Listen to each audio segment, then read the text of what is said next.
Hola mis hermanos del canal Camino de Fe, soy Johnny Saldarriaga, espero que se encuentren bien. Hoy vamos a hablar de un tema especial, pero antes de comenzar no olvides suscribirte al canal, darle me gusta y compartir para que podamos llegar a más familias que carecen de Dios. Si quieren hacer una donación al canal, a Camino de Fe, aquí les dejo la descripción en el video.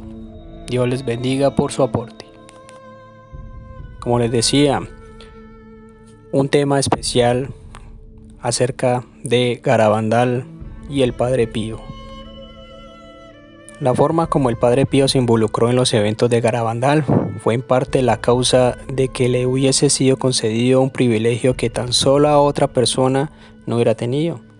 Y la noche del 8 de agosto de 1961, fraile Luis Andreu tuvo una visión del milagro mientras observaba a las videntes en éxtasis en los pinos sobre una colina cerca del pueblo de Garabandal, y el padre Andreu murió la mañana siguiente durante su regreso a casa.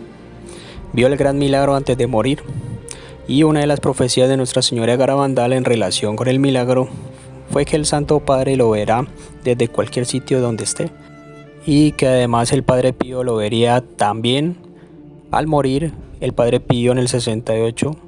Y Conchita quedó perpleja preguntándose por qué la profecía aparentemente no se había cumplido.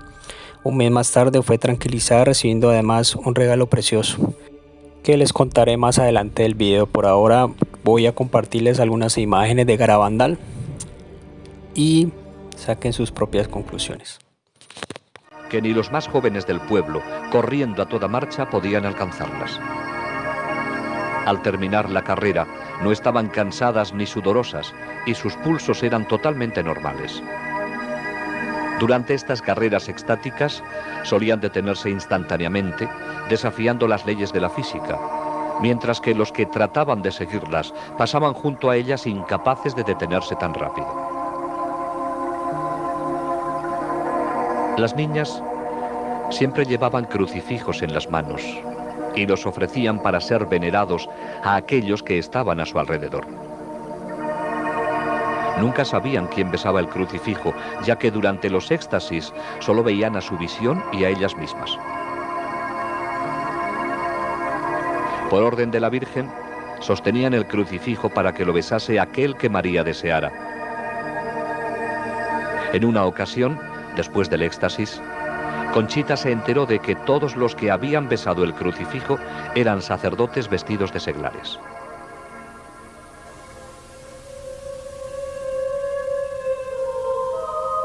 Entre los muchos sacerdotes que subieron a Garabandal a estudiar los acontecimientos había un sacerdote jesuita, el padre Luis Andreu.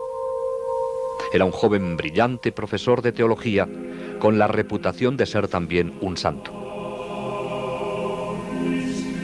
El padre Andreu estuvo muy escéptico durante su primera visita, pero después de estudiar muy de cerca a las niñas en éxtasis, se dio cuenta de que algo muy serio estaba ocurriendo allí. El 8 de agosto de 1961, el padre Andreu hizo otra visita al pueblo. Esa noche estaba entre la multitud de gente en los pinos, donde las visiones tenían lugar frecuentemente. De repente, su cara se puso tensa. Gruesas gotas de sudor se formaron sobre su frente y exclamó: ¡Milagro! ¡Milagro! ¡Milagro! ¡Milagro! A la mañana siguiente, en el camino a casa con unos amigos, dijo: «¿Qué regalo me ha dado la Virgen? Qué afortunados somos de tener una madre como ella en el cielo. Este es el día más feliz de mi vida». Profirió entonces un leve sonido como de tos e inclinó la cabeza. El padre Andreu había muerto. Durante una visión posterior, la Santísima Virgen dijo a las niñas que el 8 de agosto el padre Andreu no solo la había visto a ella, sino también a una visión de lo que será el gran milagro. Uno de los lugares que las niñas visitaban más frecuentemente durante los éxtasis era la iglesia del pueblo, donde entraban para orar ante el sagrario. Esto desafortunadamente traía problemas. La multitud que las seguía creaba tal desorden que finalmente tuvo que ser impartida una prohibición y se cerraron las puertas de la iglesia. En lo sucesivo, las visitas de las niñas las condujeron solo hasta las puertas cerradas. Como ejemplo de obediencia al obispo, María no las condujo nunca más al interior de la iglesia. A comienzos de octubre de 1961, los éxtasis de las 4 niñas tenían a todos perplejos. Una vez que entraban en éxtasis, nada podía sacarlas de él. Se las podía pinchar con alfileres, podían ser quemadas con cerillas y se les podía echar arena a los ojos sin que nada tuviera efecto alguno.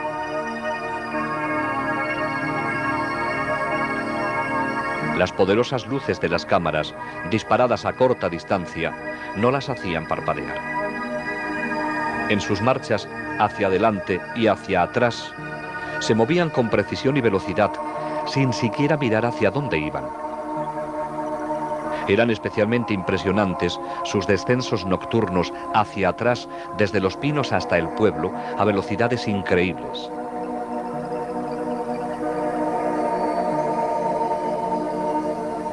Las niñas devolvían los objetos religiosos a sus dueños sin equivocarse nunca, y lo hacían sin mirar a la persona o al objeto. Estos objetos eran generalmente apilados sobre una mesa en casa de una de ellas, cuando no estaban allí. En ocasiones, los rosarios y las medallas con cadena se enredaban. Pero esto no era problema. La niña en éxtasis cogía los objetos de la mesa y los levantaba hacia la aparición, separándolos luego con toda facilidad en sus manos. Entonces tomaba el objeto recién besado por María y con los ojos fijos en la visión todo el tiempo, pasaba a través de la multitud hasta encontrar a su dueño.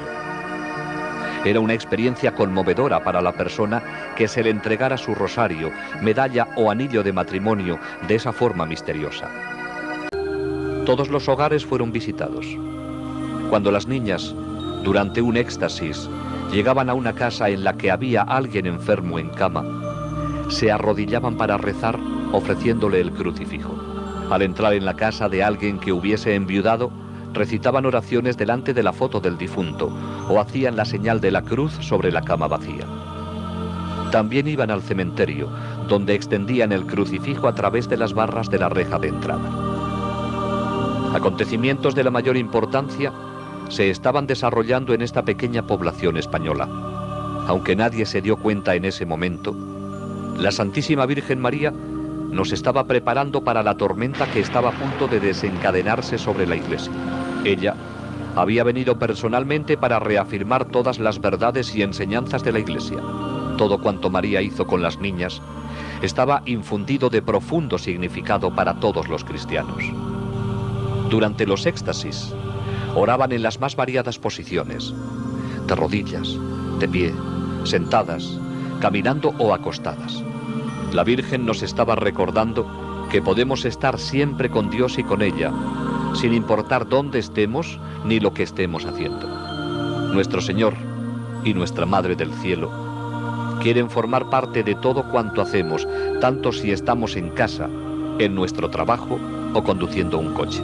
Cuando los taxis que traían a la gente a Garabandal aparcaban en el pueblo, las niñas en éxtasis se acercaban y trazaban la señal de la cruz sobre el parabrisas con los crucifijos. Nada era insignificante para la Virgen. Se interesa hasta por nuestras vacas, dijo una vez Mariloli después de un éxtasis. María nos enseñó a través de las niñas cómo debemos actuar con nuestros vecinos. Si una de las niñas perdía un zapato durante las caminatas por el escabroso terreno, la Virgen le pedía a otra que se lo pusiese.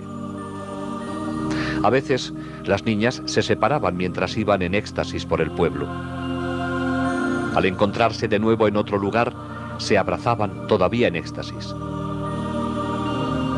Siempre que caminaban juntas en éxtasis, lo hacían tomadas de la mano o del brazo.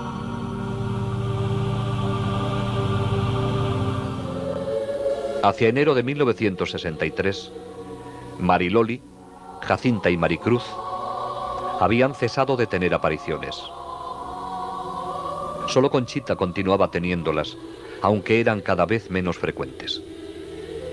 Sin embargo, por esta época, Conchita y Mariloli comenzaron a tener locuciones internas. Una locución es una voz interior que no va acompañada de una visión externa. En 1947, Joe Lomangino perdió el sentido de la vista y el olfato en un absurdo accidente que le cercenó los nervios olfativo y óptico. Después de un largo periodo de tiempo, logró surgir en 1961 como un exitoso hombre de negocios, aunque agotado por el exceso de trabajo. Su médico le sugirió que se tomara unas vacaciones en Europa. Así que salió de casa en Lindenhurst, Nueva York, para visitar a su tío en el sur de Italia. Joey no era muy religioso en aquel entonces, y solo gracias a la insistencia de su tío accedió a hacer un largo viaje en coche hasta San Giovanni Rotondo, donde vivía Padre Pío. Este fraile franciscano, con las llagas de Cristo en sus manos, pies y en el costado, era considerado como un santo viviente. Joey no había previsto ningún encuentro personal con él. Sin embargo, al terminar la misa, se encontró en una habitación con otras personas esperando la bendición del Padre cuando pasara por allí. Al entrar el Padre Pío en la habitación, Joey se arrodilló para recibir su bendición. De repente, oí a la gente arrodillarse sin saber lo que pasaba. Padre Pío colocó sus brazos sobre mí y me besó en la frente. Me dijo: Joey, estoy muy contento de verte. Mi tío me dijo luego que era Padre Pío quien me había abrazado. Yo no sabía qué decir, porque nadie sabía que yo iría allí a verle, ni siquiera yo mismo. Joey quedó profundamente impresionado y 2 años más tarde regresó a San Giovanni. Esta vez decidió confesarse con Padre Pío. Fui al confesionario en que estaba el Padre Pío y me arrodillé en el reclinatorio con el Padre Pío sentado frente a mí. Me tomó la mano, así. Yo estaba asombrado pensando en los confesionarios americanos con paneles. Entonces, estando de rodillas, con mis manos entre las del Padre Pío, me dijo en italiano: Joey, confiésate. Y para ser franco, estaba entristecido porque no estaba llevando una vida adecuada. Me quedé atónito. No supe qué decir. Entonces, el Padre Pío me tomó la mano, así, y me dijo: confiésate. Pero de nuevo encontré muy difícil hablarle. Entonces, en perfecto inglés me dijo: Joey, ¿recuerdas cuando estuviste en un bar con una mujer llamada Bárbara? ¿Recuerdas los pecados que cometiste? Y en perfecto inglés pasó a decirme las personas con las que había estado, los sitios a los que había ido y los pecados que había cometido. Naturalmente, estaba sudando, pero Dios me concedió la gracia de entender que si tenía que soportar todo aquello para volver a ser feliz, merecía la pena. Creía realmente que el Padre Pío podría ayudarme. Entonces, cuando llegó al fondo de todos mis pecados, después de lo que me parecieron 1000 años, me dijo en italiano: ¿estás arrepentido? Y yo le dije: sí, lo estoy, Padre Pío. Entonces me dio la absolución. Los ojos me daban vueltas en la cabeza y comencé a frotarlos, así. La cabeza me daba vueltas y yo seguía frotándome los ojos.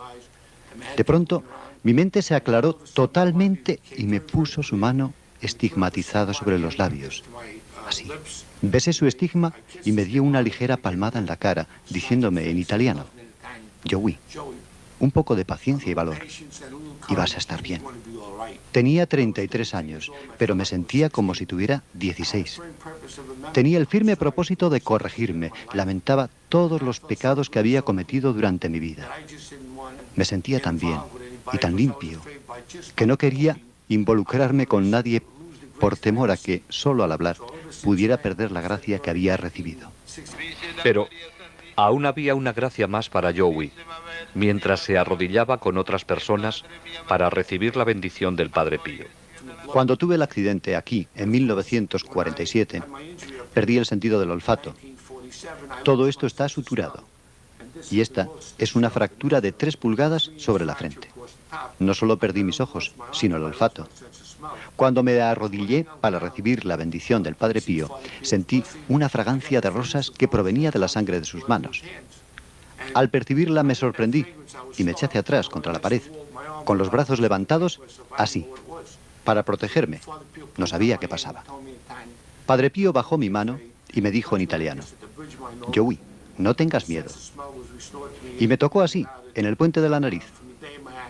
Mi sentido del olfato fue restablecido después de estar sin él desde el día del accidente, en junio de 1947, 16 años atrás. Joey estaba lleno de paz y felicidad y no quería abandonar San Giovanni. No obstante, su compañero de viaje le recordó que tenían el compromiso de pasar parte de sus vacaciones en un lugar llamado Garabandal. Cuando Mario me recordó que teníamos que irnos a Garabandal, le dije: Mario, ¿cómo sabemos que es verdad? A lo mejor no es una aparición verdadera. Tal vez es un truco del demonio para hacerme perder las gracias que acabo de recibir. Preguntémosle a Padre Pío. Entonces él dijo: ok. Siempre habíamos tenido una magnífica acogida por parte de los religiosos con los que residía Padre Pío, así que fuimos donde estaban ellos y les dije: quisiera hablar con Padre Pío, ¿es posible? Y el religioso dijo: oh sí, Joey. Hicimos las maletas y volvimos más tarde, ese día, para encontrarnos con Padre Pío en el claustro. Al arrodillarme, le dije al Padre Pío: ¿es cierto que la Virgen se está apareciendo a 4 niñas en Garabandal? Y él dijo: sí. Dije entonces: Padre Pío, ¿debo ir allí? Y él dijo: sí, ¿por qué no? Y así es como ocurrió. Debido a que Padre Pío me aseguró que la Virgen se estaba apareciendo allí, dándome su autorización para ir, no tuve miedo y fui. La primera de muchas visitas de Joey Lomangino a Garabandal fue en febrero de 1963. En aquellos días, especialmente durante el invierno, una de las únicas formas de llegar al pueblo era en carreta de bueyes. No pasó mucho tiempo antes de que Joey se encontrara y conociera a las niñas a quienes la Virgen se había aparecido, quedando inmediatamente impresionado por su sencillez y sinceridad. Conchita habría de convertirse en una buena amiga. Joey se quedó también impresionado por el mensaje y sintió la necesidad de hacerlo conocer. Sin embargo, se sentía impedido por su ceguera. Me dije: ¿qué puedo hacer para hacer conocer al mundo al Padre Pío y el mensaje de Garabandal? ¿Qué puedo hacer? ¿Qué puede hacer un ciego?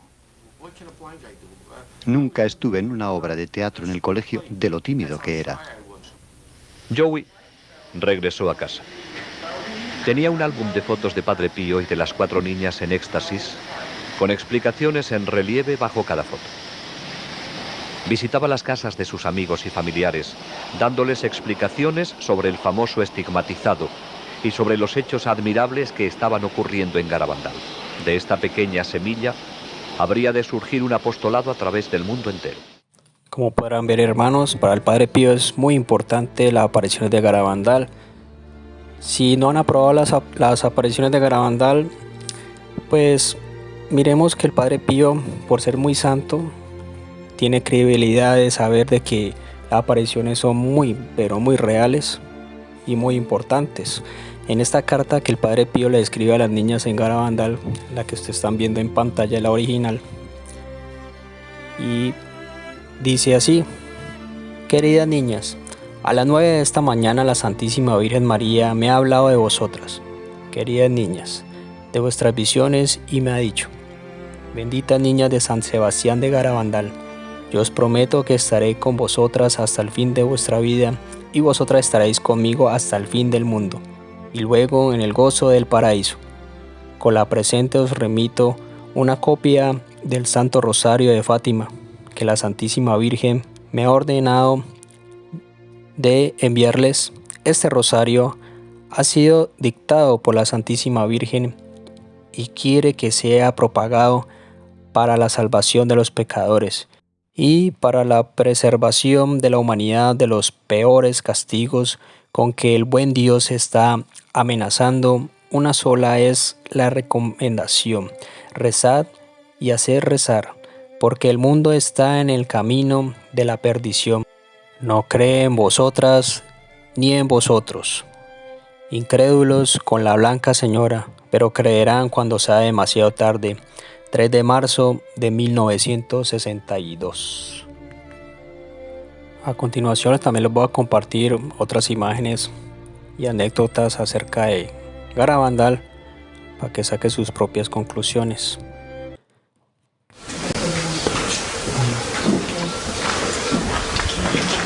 Pues fue aquí mismo, digamos. Ahí como estaban las puertas, pues colocaron uno a cada extremo. Ella venía por aquí, salió de casa, cayó de rodillas. Yo no lo vi, pero yo lo creo también. Había muchísima gente, aquello fue terrorífico porque la gente es que se abalanza a estas cosas. ¿Qué necesidad tenemos de Dios tan grande, no? Es que la gente bueno, increíble, Si no viene la Guardia Civil todos los días como venía, o no hacemos el cuadro como hicimos, es que la gente somos, no sé cómo, querían comerlas algunos. Por lo tanto, ella cayó aquí de rodillas. Solamente 10 o 12 personas lo vieron perfectamente. La otra gente no pudo, aunque se tiraban pero no pudieron verlo, claro. Uno de los que lo vio es Pepe Díez. Pepe Díez, Benjamín, bueno, muchos, claro, lo vieron varios. Y después la filmación, que usted la vio cuando, digamos, después el testimonio del que filmó, que cuando revela la filmación se ve en un fotograma sí. la hostia. Y yo hablé con Benjamín también, claro, y me explicó cómo era. Yo desde luego lo creo firmemente. Dice que sacó la lengua, la tuvo fuera como 30 segundos, fuera. La Virgen quiso que la vieran fuera y limpia. Y luego se fue formando una cosa muy blanca, muy blanca, muy blanca y gruesa. Pero como las cosas de aquí en aquel tiempo no eran... Dice que aquella blancura era impresionante. Impresionante, ¿no? Era la blancura del cielo, ¿no? Por lo tanto, verlo lo vieron poca gente. Del pueblo, Benjamín, Pepe y no sé si otro más. Claro, la gente en estos casos y la niña de rodillas, pues es que es imposible verlo. No pudimos ver todo, es lo que os contaba allí arriba. No pudimos verlo todo, porque era imposible. Sino que una vez, después de ver varias, ¿y qué pasó? Esto, lo creías matemático, porque en aquel momento te lo decían. Pero la gente impresionante, la gente se iba a matar por esto. Es una cosa increíble. Las niñas con la Virgen, o por ejemplo cuando empezó a ser de noche, mucha gente decía, no, pues mira, de noche la Virgen no anda, no, esto ya no... O sea, había cosas que parecían absurdas. Y es que un día unos señores estaban discutiendo ahí. ¿Qué? ¿Cómo lo...? No, hoy esto nada, No, esto... ¿Cómo? No, esto... No, esto son tonterías. No, esto no... ¿Y lo de ayer? No, ayer sí. Bueno, pues aférrate a lo de ayer. Si ayer fue un milagro, esto no dice nada. Aférrate a lo de ayer. Por lo tanto, sí, había cosas que parecían absurdas. Cuando empezaron a jugar a los tíos por el pueblo, o jugaban con ellas, y hasta que un señor dice, pero si es nuestra madre, es la madre de las niñas, ella se comporta como una madre de la tierra. Sí, claro, uno hoy lo piensa y todas las cosas se encajan en aquel tiempo, ¿no? En aquel tiempo había cosas que nos parecían que no sé. Porque había cosas absurdas. Es como si nos pidieran un esfuerzo para... os vamos a dar estos datos auténticos, pero luego estos negativos, a ver qué hacéis con ello, a ver cómo... No sé, yo creo que la Virgen no nos quiere dar nada de gratis y regalado así como así. Pues como fue el primer día y no vimos nosotros nada aquel día, la historia fue la siguiente. Estaban jugando todas las niñas por el pueblo, todas reunidas, y dos de ellas, Conchita y Maricruz, se marcharon. Entonces uno recuerda aquellos juegos. Las otras se ponían muy celosas. ¿Por qué se marchan? ¿Por qué se van? ¿Dónde vais? ¿Dónde vais? Por ahí, dicen. Y entonces las otras decidieron ir a acecharlas, a ver dónde iban. Y unas fueron para allá, otras para acá, todos niñas y niños, y llegaron aquí y estaban robando las manzanas. Justo en el árbol. En el árbol. Ay, ya. El maestro, que era el dueño, vivía ahí en esa casa.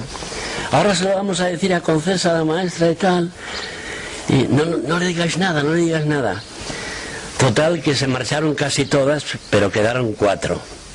Maricruz, Jacinta, Mariloli y Conchita. Y estaban aquí sentadas con sus manzanas. Entonces una de ellas dice: ay, hemos hecho una cosa que no es correcta, que no está bien. Y el ángel de la guarda estará muy enojado con nosotras. Ay, sí, es verdad. Estaban con pesar, ¿no? Y estaban sentadas aquí mismo, así en esta posición. Dice: ¿dónde estará el ángel de la guarda? El ángel de la guarda siempre está aquí a la derecha y el demonio está a la izquierda. Ah, pues vamos a tirar piedras a la izquierda. Había muchas piedras por aquí. Luego, como la Virgen besaba las piedras los primeros días, se las han llevado todas. Millones de piedras había por toda esta calleja. Entonces empezaron a tirar piedras allí, a la izquierda. Y en esto Conchita, que fue la primera, quedó en éxtasis, al parecer dentro de un arco de luz impresionante. Y las otras la miran y dicen: ay, mira, le dio un ataque a Conchita. Pero al fijarse en ella, entraron las otras 3 ya dentro de esta situación. Se decía le dio un ataque porque entonces en aquel tiempo todo lo que ocurría, cuando alguien enfermaba por lo que fuera, se decía le dio un ataque. Todo eran ataques. Sí. Y así empezó todo esto. Luego bajaron por, claro, aquellos... Es que las cosas del cielo tienen que ser impresionantes. Distinto, me imagino, que si no las habría visto.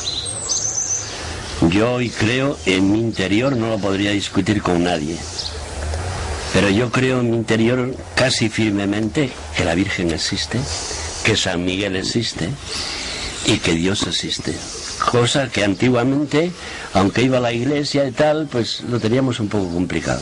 Pero yo hoy sí creo esto. Por lo tanto lo vivo un poco distinto. No reboso a lo mejor de felicidad, pero sí lo vivo con fe, recordándome de ello. Y sí, digamos que me deja muy buen sabor todo ello. Sí. En aquel momento hubo 3 milagros aquí. Yo creo firmemente que hubo 3 milagros. Se pone el médico, que tenía 29 años, había salido de la universidad y luego vino a Pontenanza, 29 o 30 años, a levantarla y no podía porque era un peso increíble. Pero en una fracción de segundo la niña volvía a pesar aquellos 29 kilos y medio o 30 kilos. ¿Qué ocurrió? La tiró allá arriba.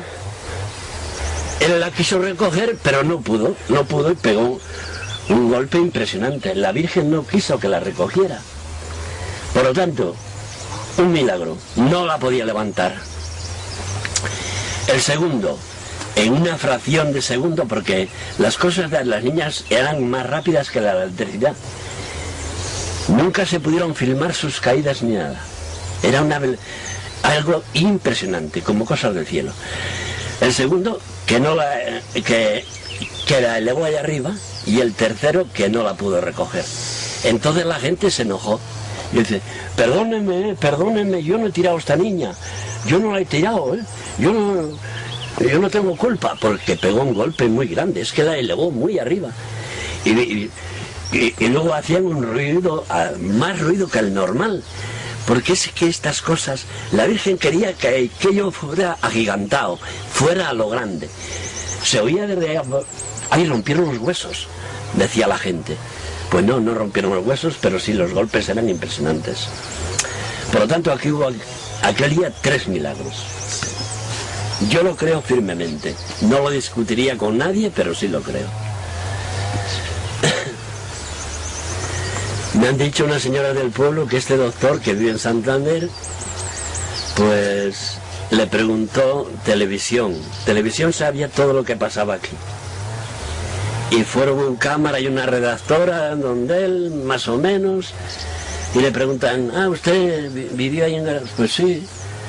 ¿Y usted cree aquellas cosas? Pues no, él parecía que no. Y ellos ya llevaban preparada la pregunta que le tenían que hacer. Y ya se marchaban de la consulta cuando dice, a propósito, ¿usted no sería un doctor que tiró a una niña y tal? ¿Sabe usted algo de esto? Ellos ya sabían. Pues sí, fui yo. ¿Y qué nos dice de esto? Pues sí, la verdad es que esto nunca le he encontrado explicación. Conchita también relata que quedó extrañada de lo que decía la carta. Como venía sin firma, dice que la guardó en el bolsillo hasta el momento de la aparición. Cuando ya Nuestra Señora se le apareció, le preguntó que la carta de dónde provenía, y a lo que le dijo Nuestra Señora que venía de parte del Padre Pío, y ella le dijo que no sabía quién era el Padre Pío, y dice que no se le ocurrió preguntar nada más. Y luego pasó un tiempo después de la aparición, y comentando pues entre personas, un seminarista que estaba allí le explicó quién era el Padre Pío y a dónde vivía, y ella le dijo que quería verle. En febrero de 1967 Conchita llegó a Roma con su madre, con un sacerdote español, el padre Luis Luna, y con el profesor Erin Comedy, y con la princesa Cecilia.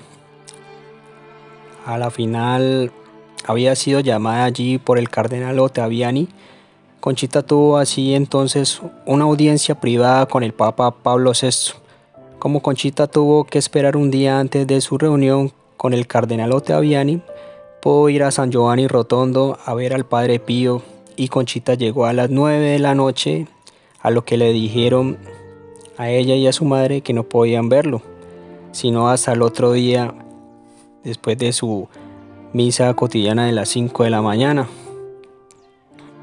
El Padre Luna le dijo al Padre Pío que la princesa Cecilia se encontraba ahí para verle, a lo que el Padre Pío le contestó: no me siento muy bien. Pero entonces le dijo: hay otra persona que quiere verle también. Y el Padre Pío contestó: Conchita de Garabandal, que venga a las 8 de la mañana. Al llegar fuimos a un pequeño cuarto, dice Conchita, que era una celda que tenía una cama, una silla y una pequeña mesita. A lo que relata Conchita, dice que no sabía qué tan santo era el Padre Pío en aquel entonces, pues era muy joven y tenía 16 años. Recuerda que tenía el crucifijo besado por Nuestra Señora, a la cual le preguntó al Padre Pío que si quería besarlo. Y pues el Padre Pío cogió el crucifijo besado por la Virgen, y entonces tomó el Cristo y lo puso en la palma de su mano izquierda sobre el estigma. Tomó entonces mi mano y colocó el crucifijo cerrando los dedos de esa mano sobre mi mano, y con su mano derecha bendijo mi mano y la cruz. También bendijo el rosario de mi madre, también besado por la Virgen. Entonces, ¿recuerdan cuando les dije al principio del video que ella recibiría un bonito mensaje? Pues resulta que el padre Cénamo no era realmente San Giovanni Rotondo, sino que pertenecía más bien a otro monasterio, y era sin embargo bien conocido por el Padre Pío y por el Padre Pellegrino. Este último fue quien cuidó al Padre Pío durante sus últimos años y quien transcribió la nota para Conchita dictada por el Padre Pío. Y el Padre Cénamo dijo a Conchita que no había creído en las apariciones de Garabandal hasta que el Padre Pío le pidió darle el velo que le cubría su cara después de su muerte. El velo y la carta fueron entregados a Conchita, quien preguntó al Padre Cénamo por qué la Virgen me dijo que el Padre Pío iba a ver el milagro y él ha muerto. El Padre le respondió: él vio el milagro antes de morir, me lo dijo él mismo. Entonces, hermanos, si el Padre Pío creía en las apariciones de Garabandal, ¿por qué nosotros no creemos? O bueno, muchos tal vez no crean. Nuestra Señora nos puede mostrar por medio del Padre Pío que las apariciones son tan reales como su santidad. Entonces, hermanos, hay que pensar un poquito más. Y como decía en otros videos que he comentado acerca de Garabandal, no hacemos caso omiso a lo que Nuestra Señora está pidiendo por medio de los mensajes. Lo pasamos por alto, somos demasiados tercos y no hay conversión, no hay amor por la Eucaristía, no hay amor por los sacramentos, se ha perdido mucho la fe. Y es lo que Nuestra Señora ha querido decir, que los sacerdotes se han perdido y están llevándose muchas almas con ellos. Bueno, mis hermanos, espero que les haya gustado el video. No olviden suscribirse al canal, darle me gusta y también compartir. Comenta un amén si el video te gustó. Y así podamos evangelizar y compartir, porque hay mucha gente que necesita saber de estos mensajes marianos que son tan importantes. Y a la final Nuestra Señora nos lleva a nuestro Señor Jesucristo, que es lo más importante, nuestro Salvador y Dios. Jesús y María te siga bendiciendo, paz y bien.